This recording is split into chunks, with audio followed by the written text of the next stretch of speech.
Hey guys, Hailey here from Veterinary Practice Solutions. And welcome to our animated Whiteboard Wednesday. Today's episode is planning for the future. When fires are burning in your office, it can be easy to get distracted. You can get caught in only the here and now. One can easily get wrapped up doing that and forget to plan for the future. Planning from a management perspective is very important.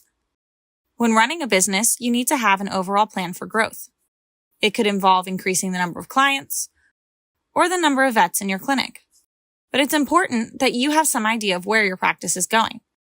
Otherwise, you'll get lost in all the day-to-day activities, and instead of expanding, odds are your clinic is shrinking. This is due to a lack of future planning and doing steps to reach that goal.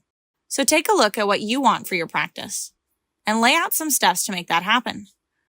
For example, say you want to get a new building. You don't just decide you want a new building and then get one.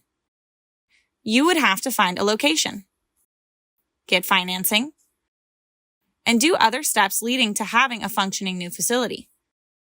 If you were to lay out a plan of exactly what needs to get done, and then every week while handling all the things that come up, you did one step, you would eventually reach your goal.